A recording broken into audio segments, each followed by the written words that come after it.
Ficube. Deixa eu pegar aqui. Ficube. A única coisa que mostra ainda, né?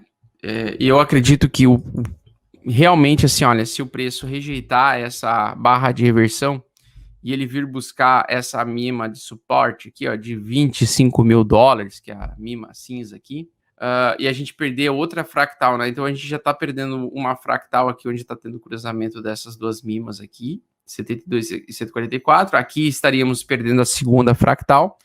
Mas, na minha concepção, aqui é região de formação de fundo, né? Eu vejo ainda, mantém a mesma opinião, tá? Mantém a mesma opinião de vários dias e semanas atrás.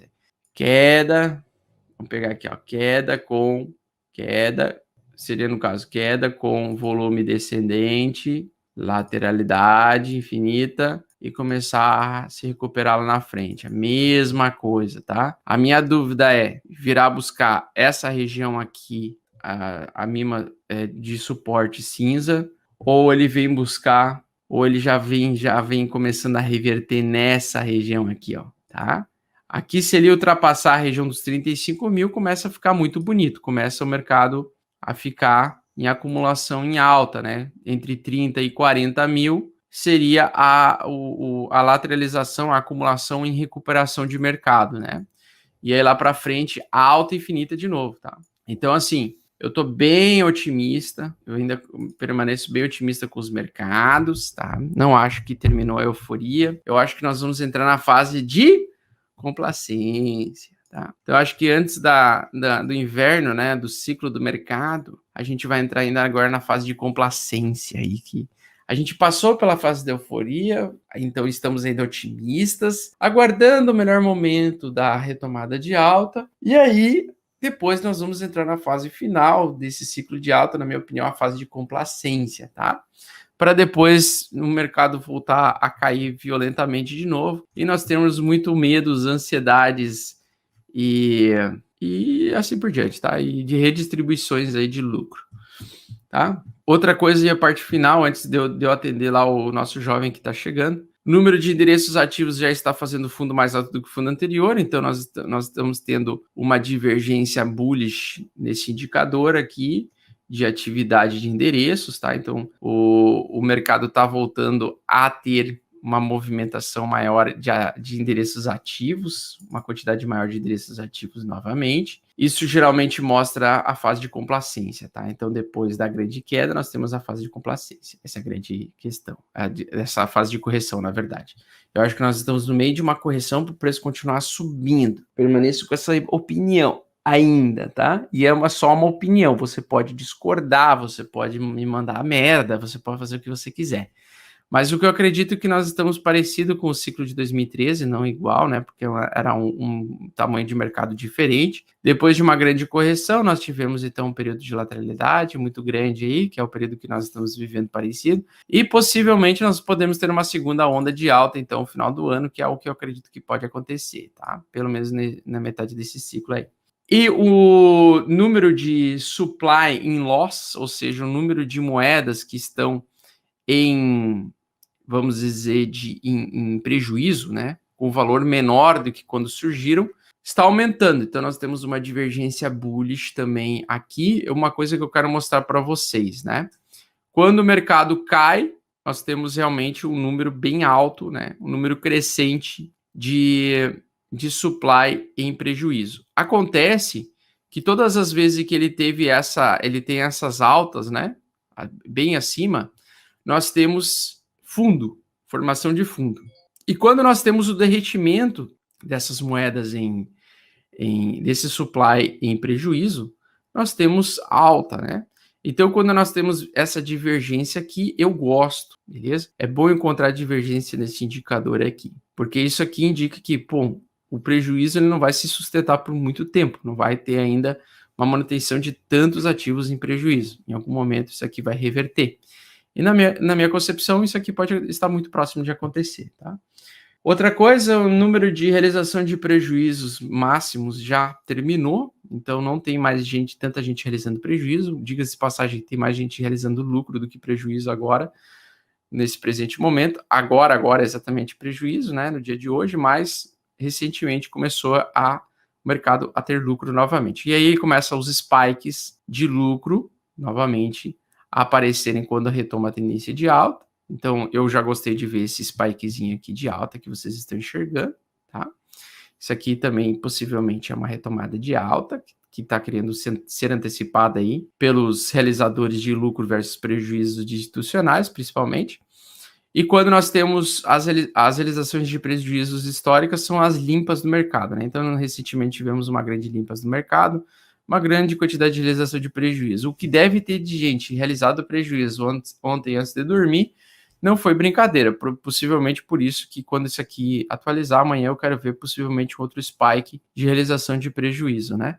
Mas o que me interessa é isso aqui, ó. Começou a realizar, começou a aparecer lucro no meio dessa pegada aqui, podemos ter então uma troca de polaridade, uma troca de tendência, e apesar que o junho e julho foram os primeiros meses, né? O junho e julho de 2021 foram a primeira sequência de meses em queda, um após o outro, como nunca tinha acontecido antes, nós podemos ter, então, uma probabilidade maior de que agosto seja o mês de troca de polaridade, de sair de uma tendência de baixa em julho e migrar para agosto. E possivelmente agosto pode ser o primeiro mês de alta dessa sequência de 4 meses de queda consecutivas. O Bitcoin, acho que ele nunca chegou a ter exatamente mais do que 4 meses de baixa, tá? Não quer dizer que no futuro não vai acontecer, o futuro não precisa repetir o passado, e isso é muito provável. Só que ele é ritmado, né? O ritmo ragatanga dessa galera insalubre desse mercado cripto, ele é parecido, né? Então ele é ritmado. Ele não é igual, mas ele é ritmado. Então, que nem aquela vez, né? Eu falei janeiro verde. Não aconteceu janeiro verde, mas aconteceu fevereiro verde. E aí, a partir de fevereiro, o mercado começou a subir. Eu lembro muito bem que eu participava do grupo do Bitnada, né? No Telegram, o pessoal me tirava sarro, me zoava muito, porque eu falei assim, olha, o mercado estava nessa condição aqui, ó. Deixa eu mostrar aqui para vocês. Eu lembro muito bem dessa época, tá? Porque foi na época que eu comecei o meu canal. Então, aqui, ó. Chegou aqui novembro. Deixa eu pular aqui um pouquinho. Aqui.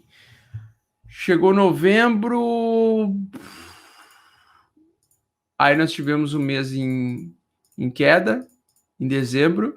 Aí aqui em dezembro, pessoal, lá no grupo, eu falava, bom, pessoal, os dados aí mostram, né, que janeiro vai ser verde, porque nós tivemos um período, aliás, nós tivemos pela primeira vez 5 meses de queda, né, 5 meses sequenciais de queda, uma perda de 50% do mercado depois dele já cair bastante, então o mercado já tinha caído do seu topo anterior aqui até aqui 64%, depois ele caiu mais 50% desses 60%.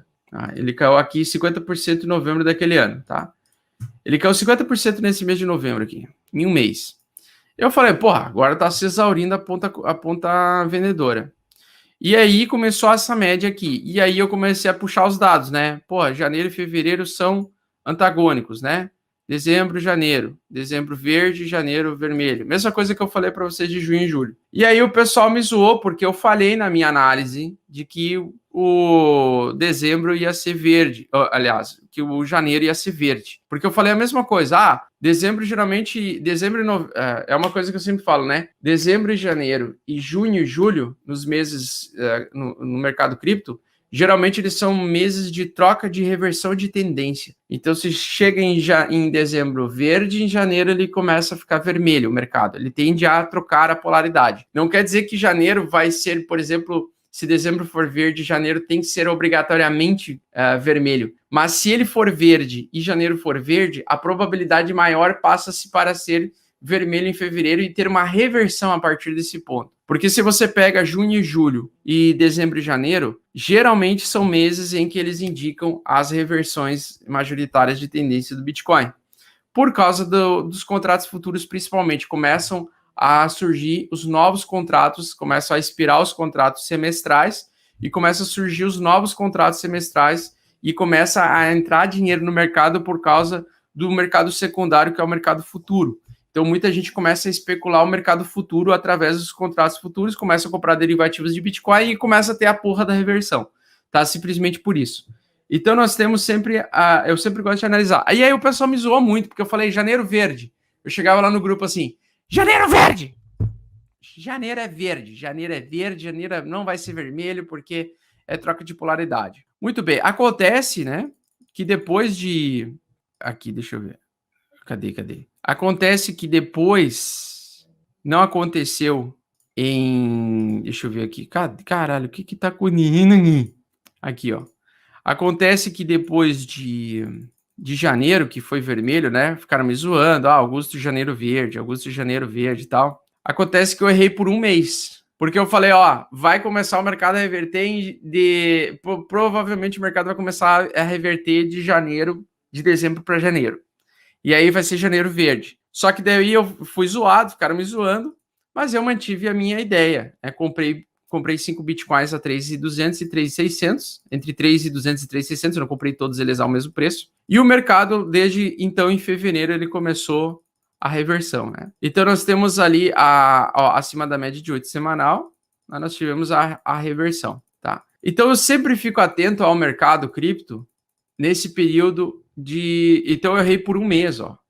Eu falei janeiro verde. Mas foda-se que eu errei por um mês.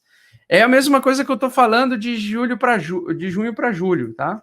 Eu quero que vocês peguem a porra do gráfico aí de vocês, a BLX, tá? O importante é entender o conceito aí, entender a expectativa aqui, tá? Você pega os meses aí de dezembro e janeiro, vamos pegar aqui os meses de dezembro e janeiro aqui, ó. Janeiro e dezembro, aqui teve continuação de alta. Deixa eu pegar aqui por causa do ciclo, né? Deixa eu pegar junho e julho aqui. Ó, junho e julho aqui, ó. Aqui eu esperava possível reversão. Não aconteceu. Então, possivelmente vai acontecer em agosto, tá? Só em agosto lá a gente vai gravar, a gente vai saber. Janeiro, dezembro aqui foi reversão, estava em tendência de baixa, veio uma pequena alta, Covid. Mas ele ia tender a subir a partir desse ponto aqui. Tinha passado a média de 8, veio a história do Covid, cisne negro, queda, mas logo depois retomada de alta. Janeiro e dezembro, aqui também, deixa eu ver aqui, janeiro, nós temos as mudanças de ciclo nesses períodos aí. Deixa eu pegar aqui janeiro e dezembro. Olha, ó, janeiro verde, aliás, dezembro verde, janeiro vermelho, né? Deixa eu pegar aqui, janeiro, dezembro, janeiro. Aqui. Então, aqui, ó, aqui nós tivemos reversão, esse período aqui. Aqui nós tivemos meses antagônicos, janeiro e dezembro antagônicos, janeiro e dezembro antagônicos. Aqui nós tivemos reversão. Aqui nós tivemos reversão. Então, basicamente, nós temos pontos de reversão, supostamente nessas datas, né? Então, eu sempre tenho que ficar ligado nesses períodos aí, tá? Sempre ficar ligado nesses períodos. E um detalhe bem interessante, né? Às vezes nessas reversões nós temos também o preço justamente bem na região de acumulação no gráfico mensal, né? Lembrando que o Bitcoin, mesmo em tendência de alta, no mensal ele nunca perdeu a sua tendência de alta, perdeu brevemente, ele chegou na região 40, mas nunca ficou abaixo do ponto 40, né? Então, quanto mais próximo historicamente falando, tá? Quanto mais próximos temos da região 50 do RSI no mensal, região 50 seriam os melhores pontos de comprar Bitcoin na história, né? Toda vez que nós temos aproximação dessa região, são os melhores fundos, digamos assim. Mesmo aqueles pontos em que ele veio abaixo aqui na região 40 do RSI. Porque no mensal, conforme eu já expliquei para vocês, a tendência do Bitcoin no mensal sempre foi de alta, nunca foi de baixa. O mensal do Bitcoin sempre foi tendência de alta, tá? Mesmo com as grandes quedas, as grandes correções. Se no mensal, se você acredita no ativo, ele não perdeu seus fundamentos, é sempre interessante tentar comprar o mais próximo possível da região 50 ou região 40 do RSI mensal, tá? E agora nós estamos muito próximos aí de novo, né? Mesmo que o Bitcoin caísse para 25 mil, ele poderia vir a apontar aqui na região 50 do RSI, mesmo se nós tivéssemos uma continuação de queda aqui, né? Se ele chegar nessa região de 50 do RSI, seria supostamente zona de compra de holder, né? Então, nós estamos muito próximo da zona de compra de holders, certo? Esse seria um bom indício. Média de 8, não apontando mais para baixo no mensal, apontando de lado. Para mim, é fim de acumulação, tá? Posso estar 100% enganado, mas, na minha opinião, nós estamos em fim de acumulação e depois é alta infinita de novo. A partir de agosto, começar a subir essa porra desse mercado aqui, tá? Lembrando, é só minha opinião. Não sou dono da verdade, não tenho bola de cristal, não tenho visão além do alcance. Basicamente é isso.